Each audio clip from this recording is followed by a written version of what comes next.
Hello friends, welcome to my channel once again.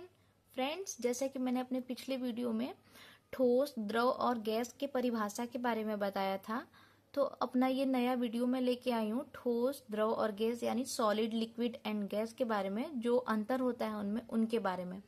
तो आइए पढ़ते हैं। मेरा पहला टॉपिक है ठोस का आयतन एवं आकार दोनों निश्चित होते हैं। जैसे मैंने पिछले वीडियो में भी बताया था उनकी परिभाषा में, अब मेन परिभाषा यही था कि ठोस का आयतन और आकार दोनों निश्चित होता है। अब द्रव में देखेंगे, द्रव का आयतन निश्चित होता है किंतु आकार अनिश्चित होता है। यानी द्रव, जैसे पानी ले लेते हैं, ठीक है, जल को हम जिस भी पात्र में रखते हैं वो उसी के आकार का हो जाता है। तो हम कह सकते हैं कि उसका आयतन तो निश्चित है लेकिन उसका आकार अनिश्चित है। जिस पात्र में रखा जाएगा उसी के पात्र का हो, मतलब उसी के आकार का होगा।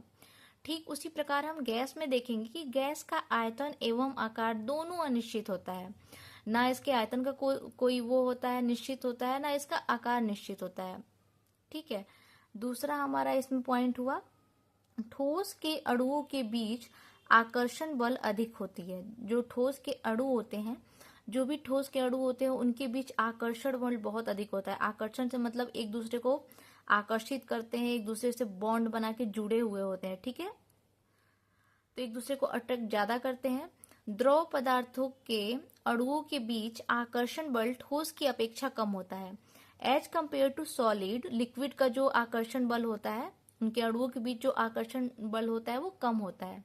ठीक है। इसी प्रकार हम गैस में देखेंगे कि गैस के अणुओं के बीच आकर्षण बल न्यूनतम होता है, यानी ठोस और द्रव दोनों की अपेक्षा बहुत ही कम होता है, न्यूनतम होता है। ठीक है। अब हमारा तीसरा पॉइंट हो गया, ठोस पदार्थों के अणुओं के बीच गतिज ऊर्जा सबसे कम होती है, यानी काइनेटिक एनर्जी जो होती है वो सबसे कम होती है। जैसे कि यहाँ पे ऊपर दिया गया है कि उनके अणुओं के बीच आकर्षण बल अधिक होता है। आकर्षण बल होगा तो वो एक दूसरे से जुड़े रहेंगे। तो जब आकर्षण बल के द्वारा वो जुड़े रहेंगे तो उनमें कोई ऐसी, मतलब फ्रीली स्वतंत्र तो रहेंगे नहीं कि काइनेटिक एनर्जी उसमें हो, वो गति नहीं कर सकते उतना।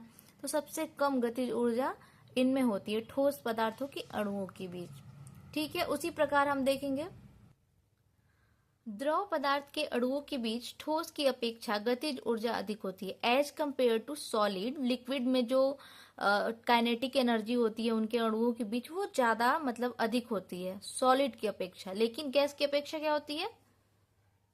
कम होती है। इसकी अपेक्षा अधिक होगी और इसकी अपेक्षा कम होगी। अब गैस में देख लेते हैं ऐसे ही, गैस के अणुओं के बीच गतिज ऊर्जा सर्वाधिक होती है। जैसे यहाँ पे बताया कि इसकी कोई आकृति भी नहीं है, आयतन भी नहीं है, तो ये स्वतंत्र रूप से इधर बिखरे बिखरे से रहते हैं, तो इनमें काइनेटिक एनर्जी जो होती है वो सबसे ज्यादा होती है। ठीक है।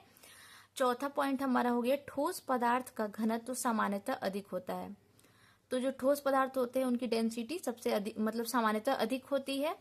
ऐसे ही द्रव में देखेंगे हम कि द्रव पदार्थों का घनत्व ठोस से कम तथा गैस से अधिक होता है।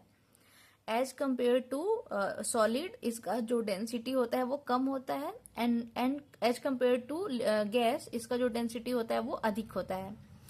वैसे ही गैस में देखेंगे हम कि गैसों का घनत्व सामान्यतः कम होता है। पांचवा टॉपिक हम देखेंगे, इसमें अवयवी कणों की बीच की दूरी काफी कम होती है।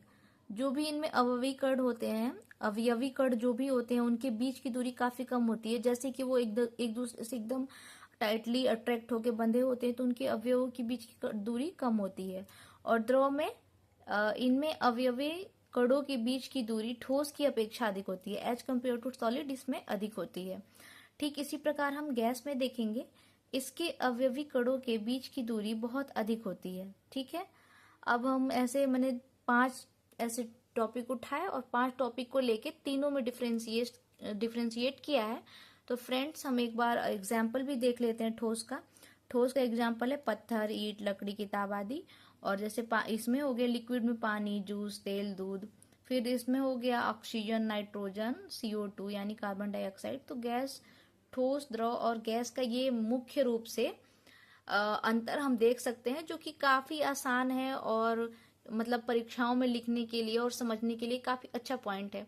तो मैंने अपनी पूरी कोशिश की है कि मैं अच्छे से एक्सप्लेन कर पाऊं। ठीक है फ्रेंड्स, मैं अपना टॉपिक जो अगला लेके आऊंगी वो इस साइंस के टॉपिक पे होगा। तो अगले वीडियो के लिए वेट कीजिए। Thank you so much. पांचवा टॉपिक हम देखेंगे, इसमें अवयवी कणों की बीच की दूरी काफी कम होती है। जो भी इनमें अवयवी कण होते हैं, अवयवी कण जो भी होते हैं, उनके बीच की दूरी काफी कम होती है। जैसे कि वो एक दूसरे से एकदम टाइटली अट्रैक्ट होके बंधे होते हैं, तो उनके अवयवों के बीच की दूरी कम होती है। और द्रव में इनमें अवयवी कणों के बीच की दूरी ठोस की अपेक्षा अधिक होती है। एज कम्पेयर टू सॉलिड इसमें अधिक होती है। ठीक इसी प्रकार हम गैस में देखेंगे, इसके अवयवी कणों के बीच की दूरी बहुत अधिक होती है। ठीक है, अब हम मैंने 5 ऐसे टॉपिक उठाए और 5 टॉपिक को लेके तीनों में डिफ्रेंशिएट किया है। तो फ्रेंड्स, हम एक बार एग्जाम्पल भी देख लेते हैं ठोस का। ठोस का एग्जाम्पल है पत्थर, ईंट, लकड़ी, किताब आदि। और जैसे इसमें हो गया लिक्विड में पानी, जूस, तेल, दूध। फिर इसमें हो गया ऑक्सीजन, नाइट्रोजन, CO2 यानी कार्बन डाइऑक्साइड। तो गैस, ठोस, द्रव और गैस का ये मुख्य रूप से अंतर हम देख सकते हैं, जो कि काफी आसान है और मतलब परीक्षाओं में लिखने के लिए और समझने के लिए काफी अच्छा पॉइंट है। तो मैंने अपनी पूरी कोशिश की है कि मैं अच्छे से एक्सप्लेन कर पाऊँ। ठीक है फ्रेंड्स, मैं अपना टॉपिक जो अगला लेके आऊंगी वो इस साइंस के टॉपिक पे होगा। तो अगले वीडियो के लिए वेट कीजिए। Thank you so much.